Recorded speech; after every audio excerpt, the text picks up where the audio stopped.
राधे राधे, हरे कृष्ण। प्रिय श्रोताओं, आज कार्तिक पूर्णिमा के इस शुभ अवसर पर सुनिए कार्तिक पूर्णिमा के दिन सुनी जाने वाली सभी कथाएं। पुराणों में इस दिन स्नान, व्रत और तप की दृष्टि से मोक्ष प्रदान करने वाला बताया गया है। इसका महत्व सिर्फ वैष्णव भक्तों के लिए नहीं बल्कि शैव भक्त और सिख धर्म के लिए भी बहुत महत्वपूर्ण है। विष्णु भक्तों के लिए ये दिन इसलिए खास होता है क्योंकि भगवान विष्णु का पहला अवतार इसी दिन हुआ था। प्रथम अवतार में भगवान श्री विष्णु मत्स्य यानी मछली के रूप में थे। भगवान को ये अवतार वेदों की रक्षा, प्रलय के अंत तक सप्तऋषियों, अनाजों और राजा सत्यव्रत की रक्षा करने के लिए लेना पड़ा था। इससे सृष्टि का जो निर्माण कार्य था वो फिर से आसान हो पाया। भगवान शिव के भक्तों के अनुसार इसी दिन भगवान भोलेनाथ ने त्रिपुरासुर नामक महाभयानक असुर का संहार किया था, जिससे वह त्रिपुरारी के रूप में पूजे जाने लगे और इससे देवगण बहुत प्रसन्न हुए और भगवान विष्णु ने शिव जी को त्रिपुरारी नाम दिया, जो कि भगवान शिव के अनेकों नामों में से एक नाम है। इसी कारण कार्तिक पूर्णिमा को त्रिपुरारी पूर्णिमा या त्रिपुरी पूर्णिमा भी कहते हैं। इसी तरह से सिख धर्म में कार्तिक पूर्णिमा के दिन को प्रकाशोत्सव के रूप में मनाया जाता है, क्योंकि इसी दिन सिख संप्रदाय के संस्थापक गुरु नानक देव का जन्म हुआ था। इस दिन सिख संप्रदाय के लोग सुबह स्नान कर गुरुद्वारों में जाकर गुरुवाणी सुनते हैं और नानक देव जी के बताए अनुसार रास्ते पर चलने की सौगंध लेते हैं। इसलिए इस पूर्णिमा को गुरु पर्व भी कहा जाता है। इस प्रकार ये दिन एक नहीं बल्कि बहुत सारी वजहों से बहुत खास है। इस दिन गंगा स्नान, दीपदान, अन्य दानों आदि का विशेष महत्व है और इस दिन क्षीर सागर दान का अनंत महत्व है। क्षीर सागर का दान 24 अंगुल के बर्तन में दूध भरकर उसमें सोने या चांदी या अन्य धातु की मछली छोड़कर किया जाता है। और ऐसी भी मान्यता है कि इस दिन कृत्तिका नक्षत्र में भगवान शिव के दर्शन करने से 7 जन्मों तक व्यक्ति ज्ञानी और धनवान होता है। कार्तिक पूर्णिमा की पौराणिक कथा के अनुसार तारकासुर नाम का एक असुर था, जिसके 3 पुत्र थे, तारकाक्ष, कमलाक्ष और विद्युन्माली। जब भगवान शिव के पुत्र भगवान कार्तिकेय ने तारकासुर का वध कर दिया, तब उसके तीनों पुत्रों ने बदला लेने के लिए दिन रात कठिन तपस्या करना प्रारंभ कर दिया। उनकी कठिन तपस्या से प्रसन्न होकर एक दिन श्री ब्रह्मा जी ने उन तीनों को वरदान मांगने के लिए कहा, तो उन्होंने अमर होने का वरदान मांगा। ब्रह्मा जी ये बात अच्छी तरह से जानते थे कि अगर उन्हें यह वरदान दे दिया गया तो वे अपनी शक्तियों का केवल दुरुपयोग ही करेंगे और सभी को परेशान करेंगे। इसलिए उन्होंने ये वरदान देने से इनकार कर दिया। श्री ब्रह्मा जी ने उनसे कहा कि तुम लोग इसकी जगह कोई अन्य वरदान मांग लो। तब तीनों कहने लगे कि फिर उनके नाम का एक नगर बसाया जाए और जब भी कोई उनका वध करना चाहे तो सिर्फ एक तीर से तीनों का अंत एक साथ ही कर सके। तब श्री ब्रह्मा जी ने तथास्तु कहकर उन्हें वह वरदान दे दिया। वरदान प्राप्त करने के बाद तारकासुर के पुत्रों ने तीनों लोकों पर अधिकार कर लिया और देवताओं पर अत्याचार करने लगे। उनके अत्याचारों से परेशान होकर सभी देवतागण भगवान शिव की शरण में गए और उन तीनों का वध करने की प्रार्थना की। तब महादेव जी ने विश्वकर्मा जी से एक दिव्य रथ का निर्माण करवाया और सभी देवताओं ने अपना अपना अंश उस दिव्य रथ को प्रदान किया। तब उस दिव्य रथ पर सवार होकर भगवान शिव उन तीनों का वध करने निकल पड़े। देवताओं और राक्षसों के बीच भयानक युद्ध चल रहा था। युद्ध के दौरान जब तीनों राक्षस एक सीध में आए और जब अभिजीत मुहूर्त हुआ, उस समय भगवान शिव ने एक तीर से तीनों का वध कर दिया। कहा जाता है कि तभी से भगवान शिव को त्रिपुरारी कहा जाने लगा। उन तीनों के अत्याचारों से मुक्त होने की खुशी में देवताओं ने देव दिवाली मनाई, दीप जलाकर खुशियां मनाई। इसी कारण से कार्तिक पूर्णिमा को त्रिपुरारी पूर्णिमा और देव दिवाली के रूप में भी मनाया जाता है, क्योंकि जिस दिन भगवान शिव ने त्रिपुर नाम के राक्षस का वध किया था वह दिन कार्तिक पूर्णिमा का दिन था। अब सुनिए भगवान विष्णु के मत्स्य अवतार की कथा। मान्यताओं के अनुसार एक बार एक प्रतापी राजा जिसका नाम सत्यव्रत था, कृतमाला नदी में स्नान कर रहा था। स्नान के पश्चात जब सूर्य देव को तर्पण के लिए उसने अपने हाथ उठाए तो उसकी अंजलि में एक छोटी सी मछली आ गई। राजा सत्यव्रत ने मछली को पुनः नदी में छोड़ दिया, लेकिन तभी वह मछली बोल उठी कि राजन, इस जल में बड़े बड़े जीव रहते हैं जो छोटे जीवों को मारकर खा जाते हैं, कृपया मेरे प्राणों की रक्षा कीजिए। तब सत्यव्रत के हृदय में उस मछली के लिए दया उत्पन्न हुई और वह उस मछली को अपने कमंडल में रखकर अपने घर ले आया अगली सुबह जब सत्यव्रत नींद से उठा तब मछली का शरीर इतना बड़ा हो चुका था कि कमंडल भी छोटा पड़ने लगा। तब मछली बोली कि राजन, मेरे रहने के लिए कोई और स्थान हो तो कृपया ढूंढिए, मैं इसमें नहीं रह पा रही हूं। तब राजा ने मछली को कमंडल से निकालकर पानी के बड़े मटके में रख दिया। रात भर मटका भी मछली के लिए छोटा पड़ने लगा। ऐसा करते करते मछली का आकार इतना बड़ा हो गया कि उसे सरोवर में डालना पड़ा, और जब सरोवर भी छोटा पड़ गया तो उसे समुद्र में डाल दिया गया। अब आश्चर्य की बात यह हुई कि विशालकाय समुद्र भी मछली के लिए छोटा पड़ गया। तब राजा सत्यव्रत ने बड़े ही विनम्र स्वर में पूछा कि आप कौन हैं जिन्होंने सागर को भी डुबो दिया है? तब भगवान विष्णु ने उत्तर दिया कि मैं हयग्रीव नामक दैत्य के वध के लिए आया हूं, जिसने छल से वेदों को चुरा लिया है, और उसके कारण ही जगत में चारों ओर अज्ञानता और अधर्म फैल गया है। मत्स्य रूपधारी भगवान विष्णु ने कहा कि आज से ठीक 7वें दिन के बाद पृथ्वी पर प्रलय आएगी और वह समय बहुत ही भयानक होगा। संपूर्ण पृथ्वी जलमग्न हो जाएगी, जल के अलावा यहाँ कुछ भी नहीं बचेगा। तब आपके पास एक नाव पहुंचेगी और उस समय आप सभी प्रकार के जरूरी अनाज, औषधि, बीज और सप्तऋषियों को साथ लेकर उस नाव पर सवार हो जाएं। मैं उसी समय फिर आपसे मिलूंगा। राजा ने भगवान का यह आदेश स्वीकार कर लिया, और 7वें दिन जब पृथ्वी पर प्रलय चक्र ने अपना आकार बढ़ाना शुरू किया और समुद्र सीमाओं को लांघकर सबको जलमग्न करने लगा, तब उसी समय सत्यव्रत को एक नाव दिखाई दी। आदेशानुसार सत्यव्रत ने नाव में सप्तऋषियों को सम्मान पूर्वक चढ़ाया। साथ ही महत्वपूर्ण अनाज, औषधियों को भरकर सत्यव्रत भी उसी नाव पर सवार हो गया। सागर के वेग के कारण नाव अपने आप चलने लगी।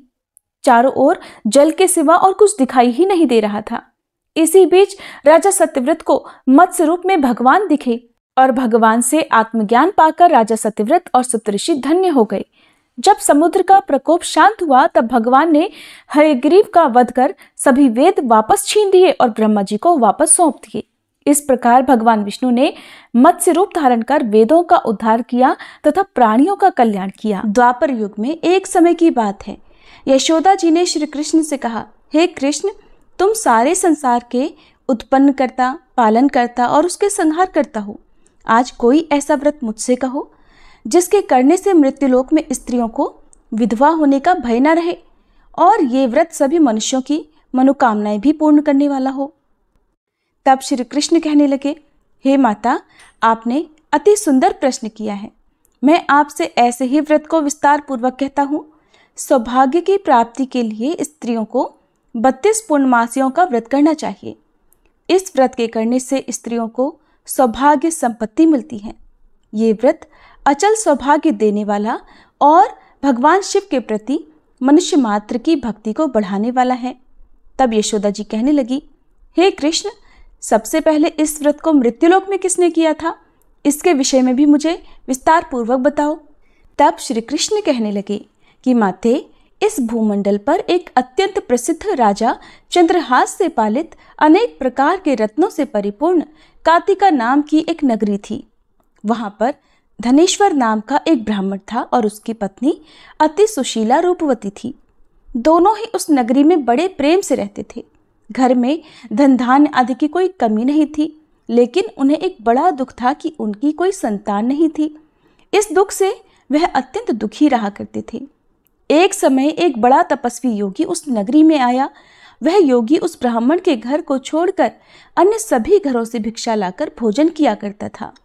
एक दिन वह योगी रूपवती से भिक्षा न लेकर किसी दूसरे घर से भिक्षा लेकर गंगा किनारे जाकर भिक्षा में मिले अन्न को प्रेम पूर्वक खा रहा था कि धनेश्वर ने योगी का ये सब कार्य किसी प्रकार से देख लिया। अपनी भिक्षा के अनादर से दुखी होकर धनेश्वर योगी से बोला, महात्मन, आप सभी घरों से भिक्षा लेते हैं किंतु मेरे घर की भिक्षा कभी नहीं लेते, इसका क्या कारण है? तब योगी ने कहा कि निसंतान के घर की भीख पतितों के अन्न के समान होती है, और जो पतितों का अन्न खाता है वो भी पतित हो जाता है। क्योंकि तुम निसंतान हो, इसलिए पतित हो जाने के भय से मैं तुम्हारे घर की भिक्षा नहीं लेता। धनेश्वर ये बात सुनकर अपने मन में बहुत दुखी हुआ और हाथ जोड़कर योगी के पैरों में गिर पड़ा और विनीत स्वर से कहने लगा, हे महात्मन, अगर ऐसा है तो आप ही मुझे पुत्र प्राप्ति का कोई उपाय बताइए। आप तो सब कुछ जानने वाले हैं, मुझ पर ये अवश्य ही कृपा कीजिए। धन की मेरे घर में कोई कमी नहीं, किंतु कोई पुत्र न होने के कारण मैं अत्यंत दुखी हूँ। आप मेरे इस दुख को दूर करें। यह सुनकर योगी कहने लगे, हे ब्राह्मण, तुम देवी चंडी की आराधना करो। फिर घर आकर उसने अपनी पत्नी से सारा वृतांत कहा और खुद तपस्या करने के लिए वन में चला गया।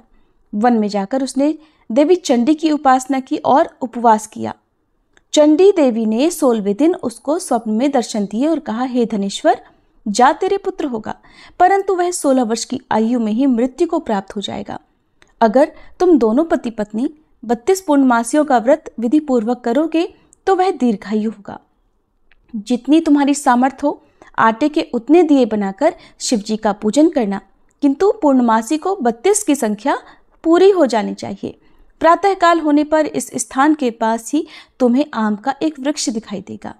उस पर चढ़कर तुम एक फल तोड़कर जल्दी अपने घर चले जाना और अपनी पत्नी से सारा वृत्तांत कहना। ऋतु स्नान के बाद वह स्वच्छ होकर श्री शंकर जी का ध्यान करके उस फल को खा लेगी। तब शंकर भगवान की कृपा से उसको गर्भ ठहर जाएगा।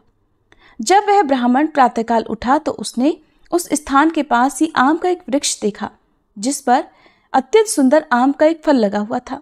ब्राह्मण ने उस आम के वृक्ष पर चढ़कर फल को तोड़ने का प्रयास किया, किंतु वृक्ष पर कई बार प्रयास करने पर भी वह नहीं चढ़ पाया। अब तो ब्राह्मण को बड़ी चिंता हुई। तब वह विघ्न विनाशक श्री गणेश जी की वंदना करने लगा कि हे दयानिधे, अपने भक्तों के विघ्नों का नाश करके उनके मंगल कार्य को करने वाले, दुष्टों का नाश करने वाले, रिद्धि सिद्धि के देने वाले आप मुझ पर कृपा करें। प्रभु, मुझे इतना बल दें कि मैं अपने मनोरथ को पूर्ण कर सकूं। इस प्रकार सच्चे मन से गणेश भगवान की प्रार्थना करने पर वह भगवान की कृपा से वृक्ष पर चढ़ गया। वृक्ष पर से फल तोड़कर उसने घर आकर अपनी पत्नी को वह फल लाकर दे दिया और उसकी पत्नी ने अपने पति के कहे अनुसार उस फल को खा लिया और वह गर्भवती हो गई। देवी चंडी की असीम कृपा से उसे एक अत्यंत सुंदर पुत्र हुआ, जिसका नाम उन्होंने देवीदास रखा। माता पिता के हर्ष और शोक के साथ वह बालक शुक्ल पक्ष के चंद्रमा की तरह अपने पिता के घर में बढ़ने लगा। देवी की कृपा से वह बालक बहुत ही सुंदर, सुशील और विद्या में बहुत निपुण हो गया। देवी की आज्ञा अनुसार उसकी माता ने 32 पूर्णमासी का व्रत रखना आरंभ कर दिया, जिससे उसका पुत्र बड़ी आयु वाला हो जाए। 16वां वर्ष लगते लगते देवीदास के माता पिता को बड़ी चिंता हो गई कि कहीं उनके पुत्र की इस वर्ष मृत्यु न हो जाए। इसलिए उन्होंने अपने मन में विचार किया कि अगर ये दुर्घटना उनके सामने हो गई तो वे कैसे सहन कर सकेंगे। इसलिए उन्होंने देवीदास के मामा को बुलाया और कहा, हमारी इच्छा है कि देवीदास 1 वर्ष तक काशी में जाकर विद्या अध्ययन करे और उसको तुम अकेला कभी नहीं छोड़ना। इसलिए तुम साथ में जाओ और 1 वर्ष के बाद इसको वापस लौटा लाना। सारा प्रबंध करके उसके माता पिता ने काशी जाने के लिए देवीदास को एक घोड़े पर बिठाया और उसके मामा को उसके साथ कर दिया। किंतु बालक के अल्पायु होने की बात बालक को या उसके मामा को नहीं कही। धनेश्वर ने अपनी पत्नी के साथ मिलकर अपने पुत्र की मंगल कामना और दीर्घायु के लिए देवी भगवती की आराधना और पूर्णमासियों का व्रत आरंभ कर दिया। इस प्रकार बराबर 32 पूर्णमासी का व्रत पूरा किया। कुछ समय बीतने के बाद एक दिन वह दोनों मामा और भांजे रास्ते में रात बिताने के लिए किसी ग्राम में ठहरे हुए थे। उस दिन उस गांव में एक ब्राह्मण की अत्यंत सुंदरी, सुशीला, विदुषी और गुणवती कन्या का विवाह होने वाला था। जिस धर्मशाला के अंदर वर और उसकी बारात ठहरी हुई थी, उसी धर्मशाला में देवीदास और उसके मामा भी ठहरे हुए थे। संयोगवश कन्या को तेल आदि चढ़ाकर मंडप आदि का कर्म किया गया तो लग्न के समय वर को धनुर्वात हो गया। वह हिलने डुलने और चलने में बिल्कुल असमर्थ हो गया। तब वर के पिता ने अपने परिवारजनों से परामर्श करके निश्चय किया कि ये देवीदास मेरे पुत्र जैसा ही सुंदर है, मैं इसके साथ ही लगन करा दूं और बाद में विवाह के सभी कार्य मेरे पुत्र के साथ हो जाएंगे। ऐसा सोचकर देवीदास के मामा से जाकर वह बोला कि तुम थोड़ी देर के लिए अपने भांजे को हमें दे दो, जिससे विवाह के लग्न का सारा कार्य सुचारू रूप से हो सके। तब उसका मामा कहने लगा कि जो कुछ भी मधुपर्क आदि कन्यादान के समय वर को मिले वो सब हमें दे दिया जाए तो मेरा भांजा इस बारात का दूल्हा बन जाएगा। ये बात वर के पिता ने स्वीकार कर ली और तब मामा ने अपना भांजा वर बनने को भेज दिया और उसके साथ विवाह के सभी कार्य रात में विधिपूर्वक संपन्न हो गए। पत्नी के साथ वह भोजन नहीं कर सका। दुखी मन से वह सोचने लगा कि न जाने ये कैसी स्त्री होगी। वह एकांत में इसी सोच में पड़ा हुआ था कि उसकी आंखों में आंसू भी आ गए। तब उसकी पत्नी ने पूछा कि क्या बात है, आप इतने उदासीन और दुखी क्यों हो रहे हैं। तब उसने वो सारी बातें जो वर के पिता और उसके मामा में हुई थी वधु को बता दी। तब वह वधु कहने लगी कि यह ब्रह्म विवाह के विपरीत कैसे हो सकता है। देव, ब्राह्मण और अग्नि के सामने मैंने आपको ही अपना पति बनाया है, इसलिए आप ही मेरे पति हैं। मैं आपकी ही पत्नी रहूंगी, किसी अन्य की बिल्कुल नहीं। तब देवीदास ने कहा कि ऐसा मत करो, क्योंकि मेरी आयु बहुत थोड़ी है। मेरे मरने के बाद तुम्हारी क्या गति होगी, इस बात को अच्छी तरह सोच लो। परंतु वह वधु दृढ़ विचार वाली थी। बोली कि जो आपकी गति होगी वही मेरी भी होगी। हे स्वामी, आप उठिए और भोजन कीजिए, आप निश्चय ही भूखे होंगे। तब देवीदास और उसकी पत्नी ने मिलकर भोजन किया और रात में वे सो गए। प्रातःकाल देवीदास ने अपनी पत्नी को 3 नगों से जड़ी हुई एक अंगूठी और एक रुमाल दिया और बोला, प्रिय, इसे संकेत समझकर रखो और शांत हो जाओ। मेरा स्मरण और जीवन जानने के लिए एक पुष्प वाटिका बना लो, उसमें सुगंधी वाली एक नव मल्लिका लगा लो। उसको हर दिन जल से सींचना और आनंद के साथ खेल कूदना और उत्सव मनाना। जिस समय और जिस दिन मेरी मृत्यु का होगा, ये फूल सूख जाएंगे और जब ये फिर से हरे भरे हो जाएं तो समझ लेना कि मैं जीवित हूँ। ये बात निश्चय करके समझ लेना और इसमें कोई संशय मत करना। ऐसा समझा बुझाकर वह चला गया। प्रातःकाल होते ही वहां पर गाजे बाजे बजने लगे। जिस समय विवाह के कार्य समाप्त करने के लिए वर तथा सब बाराती मंडप में आए तो कन्या ने वर को भली प्रकार से देखकर अपने पिता से कहा कि ये मेरा पति नहीं है। मेरा पति वही है जिसके साथ रात में मेरा विवाह हुआ था। इसके साथ तो मेरा विवाह ही नहीं हुआ। अगर ये वही है तो बताए कि मैंने इसको क्या दिया था और रात में हमारे बीच में क्या गुप्त बातें हुई थी, वो सब बताई। पिता ने उसके कहे अनुसार वर को बुलवाया। कन्या की सारी बातें सुनकर वह कहने लगा कि मैं कुछ नहीं जानता।